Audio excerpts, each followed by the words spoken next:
This is the $100 trillion market that decides what your mortgage costs, what your government is allowed to spend, and whether your pension survives. It is not the stock market. And almost nobody outside finance can explain how it works in a single sentence. It's the bond market. And by the end of this video, you will understand it better than most people who talk about it on television. We're going to start with what one bond did to an empire. In the winter of 1945, Britain had won the war and was, in every meaningful financial sense, finished. The country had sold its foreign assets, exhausted its reserves, and borrowed against everything it had left. Food was still rationed. The economy that had held a quarter of the world's population was insolvent. So Britain sent John Maynard Keynes, the most famous economist alive, to Washington to ask the Americans for money. He came back with a loan, $3.75 billion from the United States, and another $1.19 billion from Canada. 2% interest. 50 years to repay. It was signed on the 15th of July, 1946. Keynes did not live to see the signature. He died that April, 3 months before the agreement was finalized, having spent the last months of his life negotiating the terms of his country's dependence. Now, hold on to that date. 1946, 50 years of repayments beginning in 1950. Britain made the final payment on the 29th of December, 2006. 61 years. Payments were suspended 6 separate times, in 1956, 1957, 1964, 1965, 1968, and 1976. Every time the currency came under pressure, and the Treasury simply could not send the money. The final installment was about $83 million to the United States, and another $23.6 million to Canada. All told, Britain repaid roughly $7.5 billion to the Americans on a $3.75 billion loan. Think about what that debt outlived. It outlived rationing. It outlived the empire itself, India, Suez, the whole retreat from the map. It outlived the man who negotiated it by 60 years. Somewhere in an office in 2006, a British civil servant sent the last payment on a war that ended before their parents were born. That is a bond, not a metaphor for one. That is the actual instrument, doing the actual thing bonds do, reaching across generations and quietly setting the limits of what a country can become. So let's take it apart. A bond is a loan that you can sell to somebody else. That is the entire idea. Everything else is detail. When a government or a company needs money, it can go to a bank, or it can borrow from the public by issuing bonds. You hand over, say, $1,000. In return, you get a piece of paper promising 2 things: a fixed payment every year, that's the coupon, and your $1,000 back on a specific date called maturity. If you hold it to the end, you collect your payments and your money comes back. Simple. But here is the part that makes bonds feel complicated, and it is the only genuinely counterintuitive thing in the whole subject. You do not have to hold it to the end. You can sell it tomorrow, and what somebody will pay you for it changes every single day. Watch what happens. You own a $1,000 bond paying 3%. That's $30 a year, arriving like clockwork. Now interest rates rise. New bonds issued this morning, same borrower, same safety, pay 6%. $60 a year. You want to sell yours. I'm the buyer. Why on earth would I pay $1,000 for your $30 a year when I can walk across the street and buy $60 a year for the same money? I won't. But I'll buy yours at a discount. If I can get your bond for around $500, then your $30 a year is a 6% return on what I actually paid. And now we're even. That's it. That's the whole thing. When interest rates go up, the price of existing bonds goes down.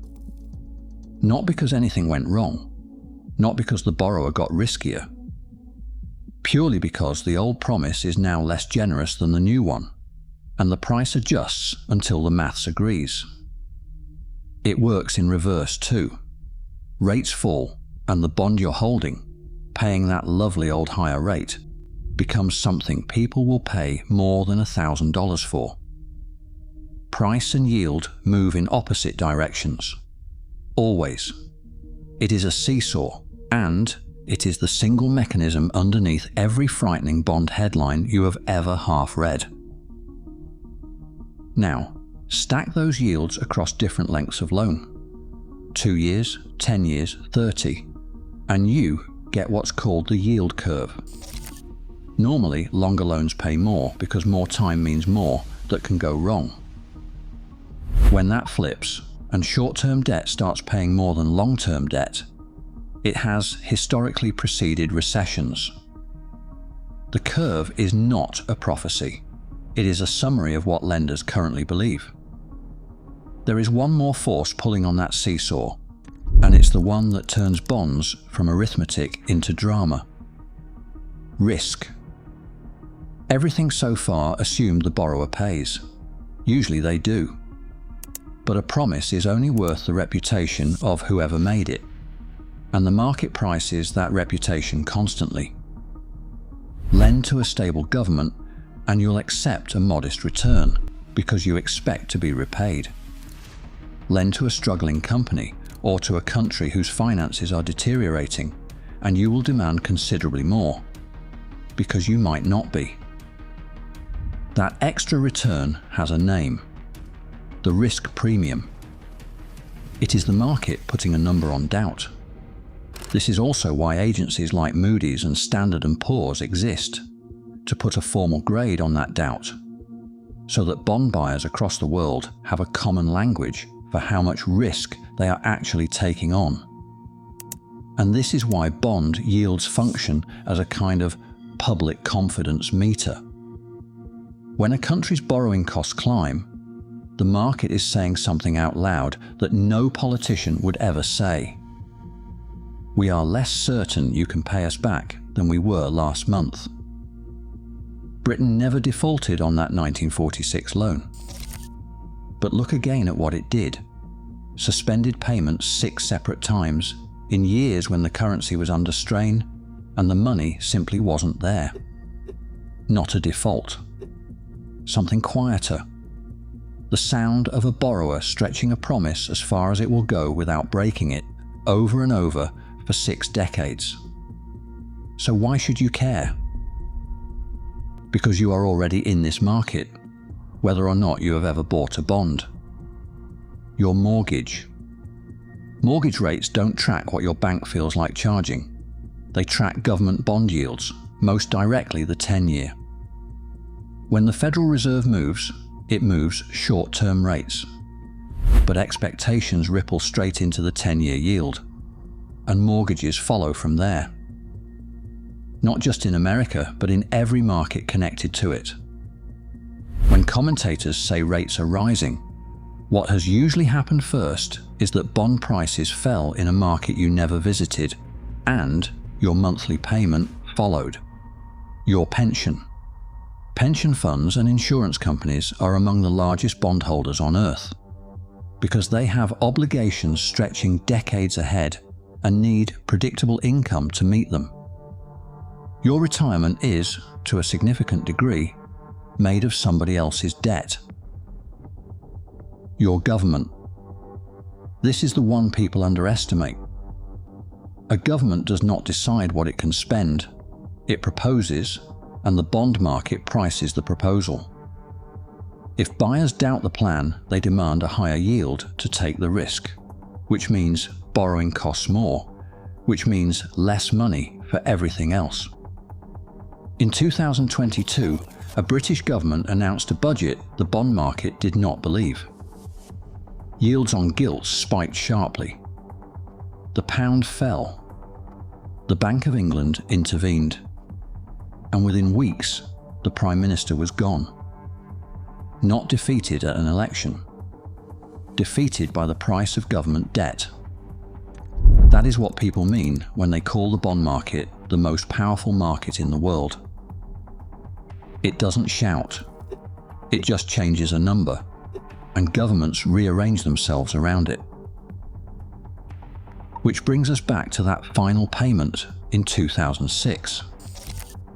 Britain didn't spend 61 years repaying that loan because it was badly run. It spent 61 years repaying it because that is what borrowing actually is. Once you strip away the language, it is a claim on your future, made by someone who may not live to collect it, honoured by people who had no say in the decision. The stock market gets the headlines because it moves fast and makes for good television. The bond market gets the world because it decides what everyone else can afford to do. 2% interest. 50 years, paid in 61. If you don't understand bonds, you don't understand money.